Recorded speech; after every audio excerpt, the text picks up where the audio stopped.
Tikam dia di waktu dia dalam mihrab nak menunaikan salat subuh. Orang tangkap orang yang menikam dia. Dia paling tengok. Dia beritahu pada anak dia, jangan kamu buat sesuatu yang menganiayai orang yang menikam aku ini. Jangan kamu menzalimi dia dan jangan kamu menganiayai dia.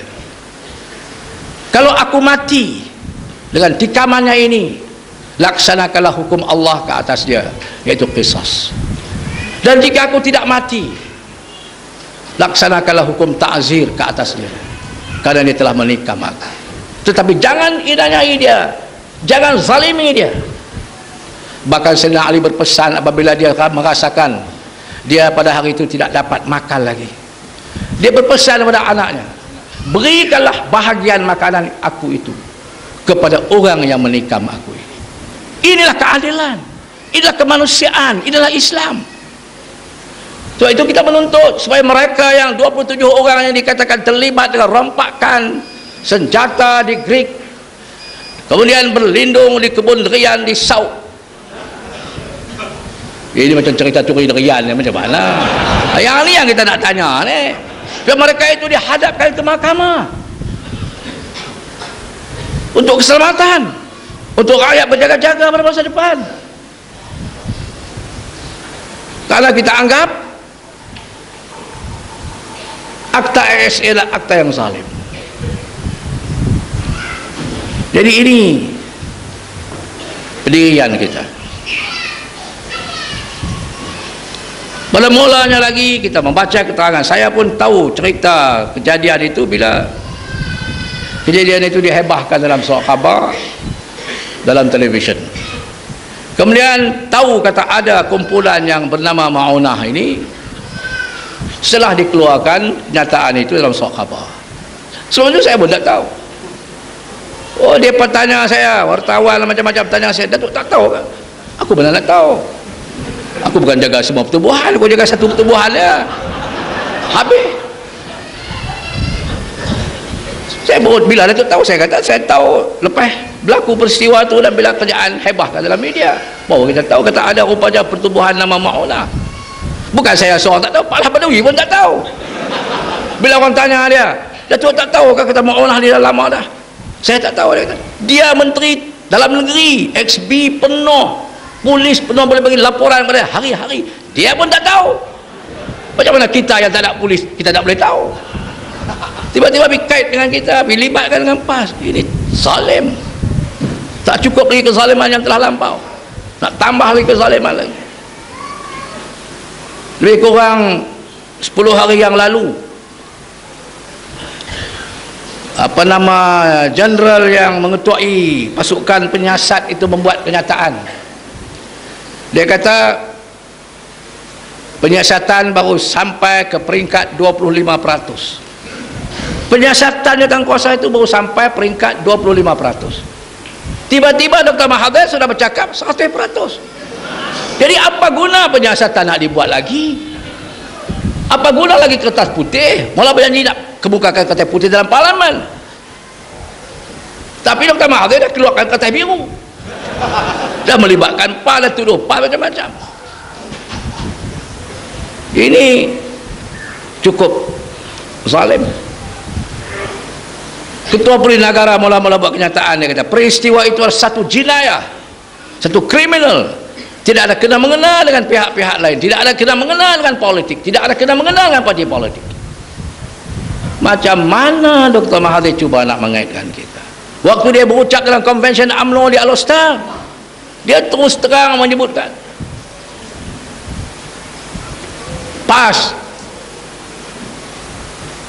mencuba nak melibatkan PAS. Kalau dia kata ada di anggota Ma'unah itu anggota PAS, kalau ada di antara anggota Ma'unah itu anggota PAS, samalah juga dengan adanya anggota tentera dalam Ma'unah, samalah juga dengan adanya anggota polis dalam Ma'unah, samalah juga dengan adanya guru-guru dalam Ma'unah, dalam pertubuhan Ma'unah. Apa beza? Ada sama juga dengan ada orang-orang UMNO pun dalam Ma'unah, dia pun nak belajar silat juga. Kalau tidak orang terajang dia tak tahu nak tepih. Kenapa tak dihebahkan? Kenapa nak dikaitkan? Karena pertubuhan Mauna pertubuhan yang sah dari segi undang-undang. Siapa pun boleh masuk, dan tak salah orang itu nak masuk sebab dari segi undang-undang dia pertubuhan sah. Ketua Perintah Negara pun kata sah, dan Noren Mai kata sah dari segi undang-undang. Dari segi agama pun belum ada sebarang fatwa mengatakan pertubuhan Mauna itu sesat. Yang saya heran, pergerakan pemuda UMNO nak menubuhkan satu jabatan kuasa, nak menyiasat ajaran sesat, dia pun sesat. Mana boleh orang sesat menyiasat orang sesat? Jadi ini pelik. Yang betul-betul sesat dia tak peduli. Macam Kasim Ahmad punya grup kumpulan Jamaah Al-Quran Jam, itu kumpulan sesat yang menolak sunnah, menolak hadis. Baru-baru ini dia mengatakan sembahyang 5 waktu itu satu tradisi saja. Ini sesat barat, bukan sesat timur lagi, barat punya sesat.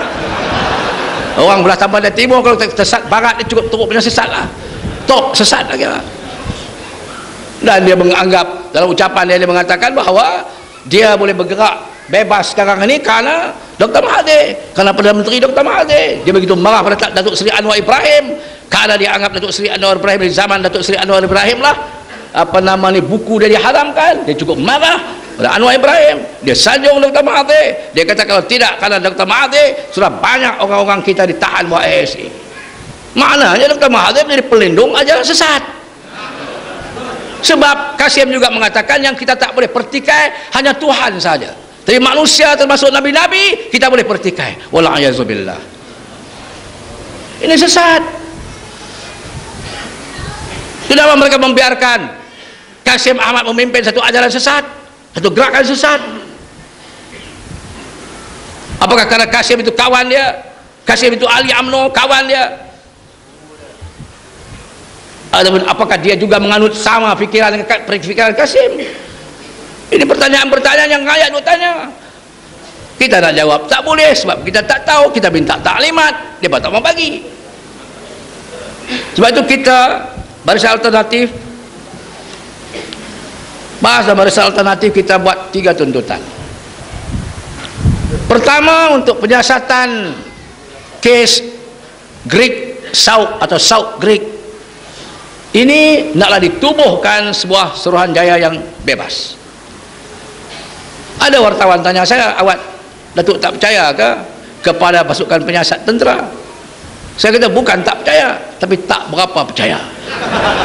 Sebab kes sudah ada, contoh sudah ada. Bila Datuk Seri Anwar Ibrahim, saya kata, mengadu kepala mahkamah yang dia dipukul dalam tahanan di Bukit Aman pada 20 September. Mahkamah terima aduan dia. Peguam negara mengarahkan supaya ditubuh satu pasukan penyiasat. Polis terdiri daripada anggota polis. Waktu itu kita dalam gerak, kita telah menentang. Kita mengatakan kita tidak percaya polis boleh siasat polis. Kita mau Suruhanjaya jadi raja yang bebas. Akhirnya jawatan kuasa itu menyiasat, tak boleh tahu siapa yang bertanggungjawab memukul Datuk Seri Anwar. Diserah laporan kepada Peguam Negara. Peguam Negara tak puas hati. Dia kata ada 9 orang lagi pegawai-pegawai tinggi yang jawatan kuasa itu tak pergi interview mereka, tak pergi tanya mereka, tak pergi siasat mereka. Siasat semula, kata Peguam Negara. Tapi kita terus mendesak, tak cukup dengan siasat semula, mesti tubuh Suruhanjaya jadi raja. Akhirnya kerajaan terpaksa terima desakan rakyat dan menubuhkan yang di-Pertuan Agong, menitahkan supaya sebuah Suruhanjaya raja yang bebas ditubuhkan. Baru bebas, baru boleh buat penyiasatan. Tak sempat penyiasatan nak habis lagi pun orang yang memukul sudah mengaku, saya pukul, aku pukul. Kenapa cepat-cepat sangat mengaku? Tak boleh dia mengaku dah, karena ada Suruhanjaya raja yang menyiasat.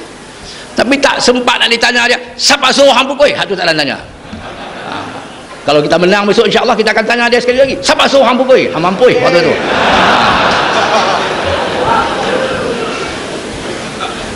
Jadi alhamdulillah dapat jawapan. Yang memukulnya Rahim Noor.